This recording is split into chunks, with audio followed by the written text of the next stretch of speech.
السلام علیکم ورحمۃ اللہ وبرکاتہ۔ میں نونو پٹھان ایک بار پھر سے آپ سب کا استقبال کرتا ہوں، خیر مقدم کرتا ہوں ہمارے یوٹیوب چینل اور فیس بک پیج پر کہ آپ سب لوگ اپنا قیمتی وقت لے کر ہماری ویڈیو دیکھ رہے ہیں، اور انشاءاللہ جیسے کہ آپ سب جانتے ہیں کہ ہم سوال جواب کرتے ہیں، تو انشاءاللہ آج بھی کچھ سوال ہیں جو کہ ہم مفتی صاحب سے معلومات کریں گے۔ کچھ لوگوں کے مسئلے ہیں کچھ سوال ہیں جو لوگوں نے کمنٹ کرے تھے، کچھ پرسنلی لوگ پوچھتے ہیں، تو ہم نوٹ کر لیتے ہیں۔ انشاءاللہ آپ لوگ بھی ہمیں کر سکتے ہیں، اگلی ویڈیو میں اس سوالوں کے جواب رکھیں گے۔ تو آج بھی کچھ سوال ہیں، لیکن اس سے پہلے ہم مفتی صاحب کا استقبال کرتے ہیں، خیر مقدم کرتے ہیں کہ مفتی صاحب آئے۔ مفتی صاحب آج بھی کچھ سوال ہیں، جس میں پہلا سوال یہ ہے، نماز میں دل نہیں لگتا، الٹے سیدھے خیالات آتے ہیں، تو کیا نماز ہو جائے گی؟ بسم اللہ الرحمن الرحیم۔ نماز میں خیالات کا آنا، الٹے سیدھے خیالات کا آنا اور نماز میں دل نہ لگنا، انسان اللہ رب العالمین کے سامنے کھڑا ہے اور اللہ تبارک و تعالیٰ کی عظمت کا اعتراف کرے دل میں کہ میں اللہ تبارک و تعالیٰ کے سامنے کھڑا ہوں، نماز پڑھ رہا ہوں۔ جب اللہ تبارک و تعالیٰ کی عظمت اس کے دلوں میں ہوگی، جس قدر زیادہ ہوگی، تو اس کی نماز میں خشوع اتنا ہی پیدا ہو۔ انسان کم سے کم یہ سوچے کہ میں اللہ تعالیٰ کو دیکھ رہا ہوں، یا میں نہ دیکھ رہا ہوں تو اللہ مجھے ضرور دیکھ رہا ہے، یہ ہیبت ہونی چاہیے۔ اور پھر اس کے بعد جو نماز کے سارے ارکان ہو، اس رکن میں توجہ سے دھیان لگائے انسان، مطلب قیام کی حالت میں، رکوع میں، سجدے میں، تو اس رکن پر دھیان دے تو انشاءاللہ اس کے خیالات سب ختم ہو جائیں گے اور پھر نماز میں سرور حاصل ہوگا، نماز میں مزہ آئے گا۔ اور اس سے دوسری بات، سوال یہ بھی تھا کہ اس میں نماز ہوگی، تو اس سے الٹے سیدھے خیالات آنے سے نماز میں خرابی نہیں آئے گی، نماز ہو جائے گی۔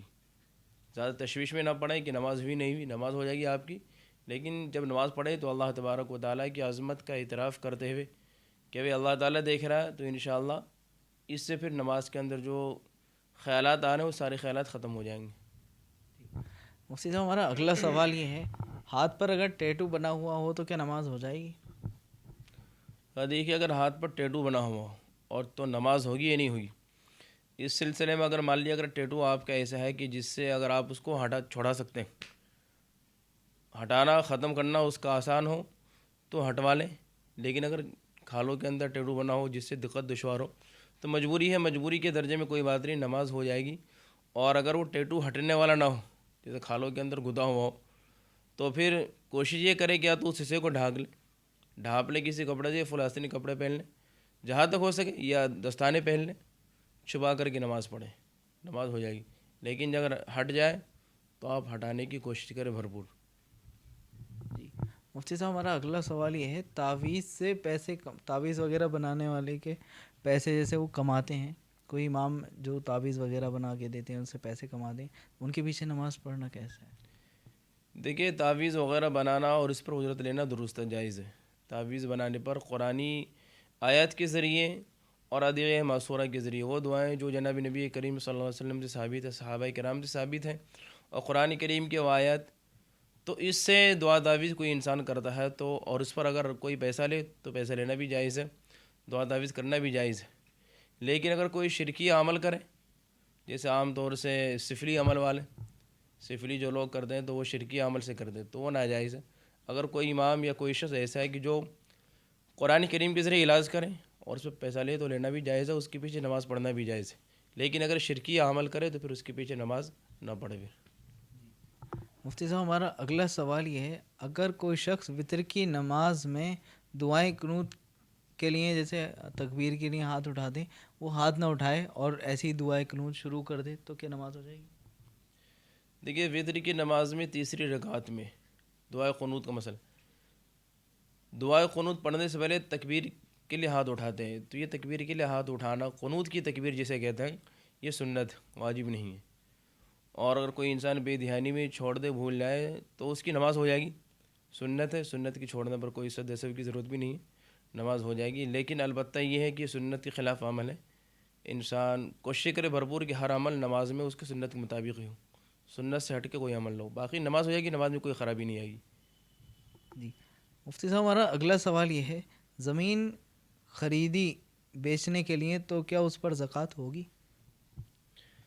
ہاں، آج کل بڑا اس کا بھی دور چل رہا ہے، بہت سارے لوگ جو ہے زمین خریدتے ہیں اور انہیں پتہ بھی نہیں ہوتا، بہت مطلب کسی نے زمین خرید دی کہ بھائی ریٹ اچھے ہو جائیں گے تو میں اسے بیچ دوں گا، ایک انسان کا کاروبار ہو، وہ لوگ انہیں پتہ ہے سب کچھ، لیکن بہت سے لوگ خرید لیتے ہیں کہ چلو 2-4 سال 5 سال بعد اس کے جب ریٹ اچھے ہوں گے تو بیچ دوں گا. تو اگر خریدنے والے کی خریدتے وقت نیت یہ تھی کہ میں اسے بیچ دوں گا، بیچنے کی نیت سے خریدتا ہے تو اس زمین پر زکوٰۃ واجب ہے. لیکن اگر کسی نے بیچنے کی نیت سے نہیں خریدی، ایسے ہی کہ ایسی نیت سے کہ وہ اس زمین میں رہوں گا، میں مکان بناؤں گا، جیسا ہمارے یہاں دیکھ لیے بہت سے لوگ تاج پور میں زمین خرید رہے ہیں، تو اگر یہ نیت ہے کہ وہاں رہنے کے لیے 2 سال 4 سال 5 سال بعد رہنے کی نیت سے اگر زمین خریدی کسی انسان نے تو اس پر زکوٰۃ نہیں ہے. لیکن بیچنے کی نیت سے خریدتا ہے تو اس پر زکوٰۃ ہے، اور سال گزرنے پر اس کی زکوٰۃ نکالنی ضروری ہے.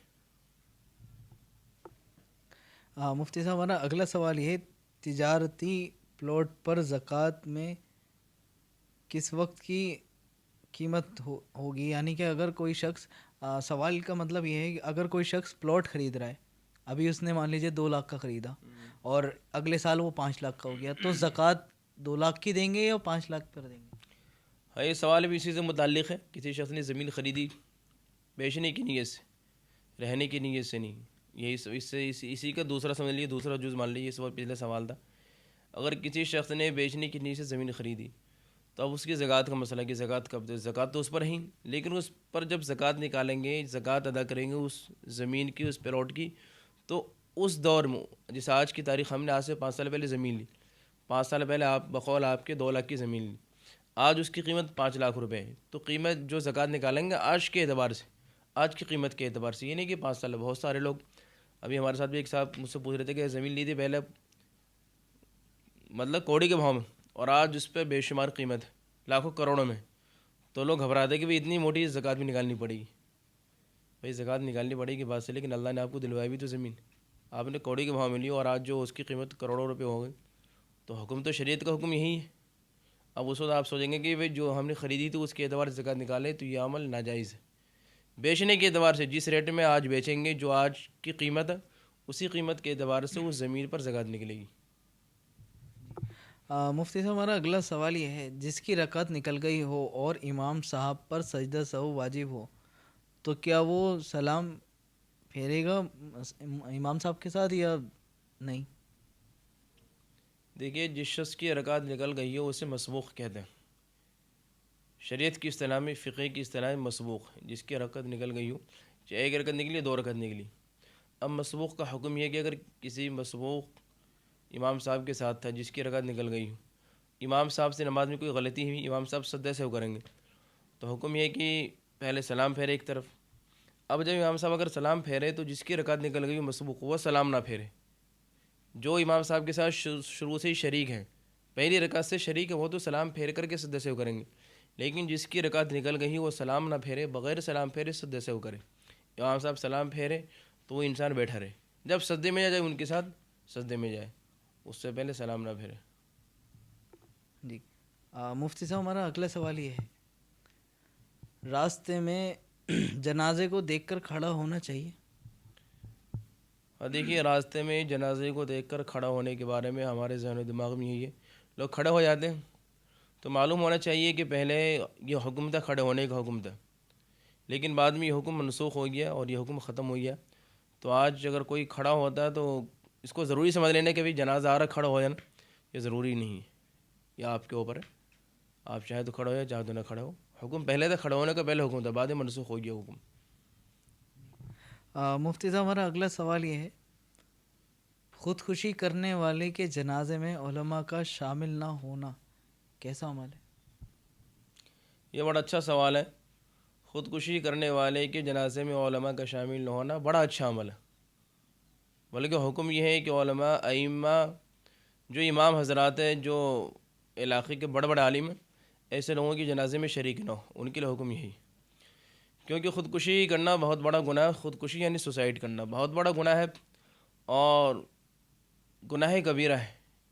اللہ کے رسول صلی اللہ علیہ وسلم کی حدیث ہے کہ جس شخص نے خودکشی کی، قیامت تک اس کے ساتھ وہی معاملہ ہوتا رہے گا. جو انسان جس طرح خودکشی کرے، کہ انسان زہر کھا کے خودکشی کر لے، پھندے پہ لٹک جائے، یا کوئی انسان کود جائے، تو قیامت تک اس کے ساتھ یہی سلسلہ چلتا رہے گا مرنے کے بعد، کہ اس کی روح لوٹ کے آئے گی، اس جان میں جان آئے گی، اور انسان زندہ ہوگا، اور پھر قیامت تک یہ سلسلہ چلتا رہے گا. اس قدر سخت وعید ہے، شدید وعید. لوگ گھبرا جاتے ہیں. ایک پیغام بھی دینا چاہتا ہوں ان لوگوں کو جو لوگ خودکشی کرتے ہیں، زندگی یہی نہیں ہے.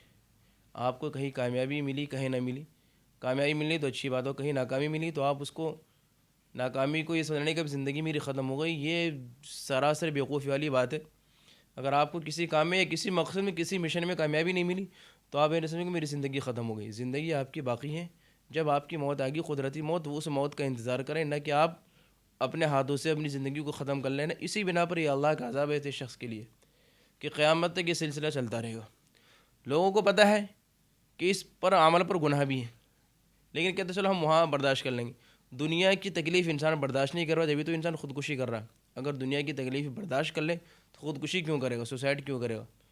دنیا کی تکلیف، دنیا میں راحت کے لیے، دنیا کی پریشانی سے گھبرا کر کے، دنیا کے جھمیلوں سے الجھنوں سے گھبرا کر کے، یا گھریلو ٹینشن، گھریلو الجھنوں سے، میاں بیوی کا آپس کی لڑائیاں ہوتی ہیں، اختلافات ہوتے ہیں، اور کوئی ایک فریق چاہے شوہر یا بیوی ہو خودکشی کر لیتے، یہ نہیں سوچتے خودکشی کرنے سے کتنا نقصان ہے۔ اخروی اعتبار سے انسان ہمیشہ عذاب کے اندر مبتلا ہے، اور سب سے بڑی اس کے لیے نحوست کی بات یہ ہے کہ اس کے جنازے میں کوئی شریک نہیں، اس کے نہ محلے کے امام، نہ شہر کے امام، نہ بڑے بڑے علماء۔ حالانکہ ہر انسان کی خواہش ہوتی ہے کہ ہماری جنازے کی نماز بڑے بڑے عالم پڑھائے، امام شریک ہو، اور ائمہ کے لیے، علماء کے لیے حکم یہی ہے کہ ایسے شخص کی جنازے کی نماز میں شریک نہ ہو، یہ ان کا اچھا عمل ہے۔ اب ایک سوال ہوتا ہے کہ جب وہ جنازے میں وہ شریک نہ ہوں گے امام صاحب، تو بھی نماز کون پڑھائے گا؟ تو نماز عام آدمی پڑھا دے، کوئی بھی پڑھا دے نماز، ہر آدمی نماز، جنازے کی نماز میں کیا ہے؟ 4 تکبیر ہی تو ہے، 4 تکبیر ہر آدمی کہہ لے گا، اللہ اکبر 4 مرتبہ کہہ لے گا، ثنا ہے، باقی دعا وغیرہ کوئی ضروری نہیں ہے، یہ مستحبات کی قبیل سے پڑھ لے تو اچھی بات۔ 4 تکبیر فرض ہے اور اس کے بعد جنازے کی نماز ہو جائے گی، تو کوئی عام آدمی پڑھا لے۔ علماء کا اگر کہیں ایسا ہو رہا ہے جنازے میں شریک نہ ہو تو وہ اچھا عمل کر رہے ہیں۔ مفتی صاحب ہمارا اگلا سوال یہ ہے، نفلی روزہ تھا، طبیعت خراب ہو گئی تو گلوکوز چڑھوایا تو روزہ ٹوٹ جائے گا یا باقی رہے گا؟ دیکھیے، روزہ چاہے نفلی ہو یا فرض ہو، چاہے رمضان کا روزہ فرض روزہ ہو یا نفلی روزہ ہو یا منت کا روزہ ہو، واجب روزہ، اگر کسی کی طبیعت خراب ہو گئی، جیسے آج کل طبیعت خراب چل رہی ہے، بے شمار مریض ہے، ڈینگو کے مریض، کمزوری ہو گئی بہت زیادہ اور گلوکوز چڑھوانے کی نوبت آ گئی، تو گلوکوز چڑھوانے سے روزہ نہیں ٹوٹے گا، اس بات کو یاد رکھیں، ڈرپ لگوانے سے روزہ نہیں ٹوٹے گا، روزہ برقرار ہے۔ ہاں، اس کے بعد اگر کوئی اور عمل کرے انسان، دوائی کھا لے یا کچھ اور، تو پھر روزہ ٹوٹ جائے گا، باقی صرف گلوکوز چڑھوانے سے روزہ نہیں ٹوٹے گا، یہ اس کے لیے، مریض کے لیے۔ لیکن اگر کوئی انسان مریض نہ ہو، صرف کمزوری تھوڑی بہت محسوس ہوئی، جیسے عام طور سے رمضان میں دیکھ، گرمی میں رمضان آ رہے ہیں اور روزے گرمی میں، تو کبھی کوئی سمجھے کبھی گلوکوز چڑھوانا جائز ہے اور اپنی کمزوری دور کرنے کے لیے گلوکوز چڑھوا لے روزے کی حالت میں، تو اس کا یہ عمل مکروہ ہے۔ بیماروں کے لیے جائز ہے، اس کو کوئی دقت نہیں، کوئی پریشانی نہیں روزے میں، اس کا روزہ برقرار ہے اور روزہ اس کا رہے گا۔ الحمدللہ آج کے سوال سارے مکمل ہوئے۔ آپ لوگ نئے سوال کمنٹ کریں، انشاءاللہ اگلی ویڈیو میں وہ سوال رکھیں گے، مفتی صاحب سے معلومات کریں گے۔ تو ملتے ہیں انشاءاللہ اگلی ویڈیو میں، تب تک کے لیے آپ اس ویڈیو کو آپ زیادہ سے زیادہ شیئر کریں، دین کی بات پھیلانا صدقہ جاریہ ہے۔ السلام علیکم ورحمۃ اللہ وبرکاتہ۔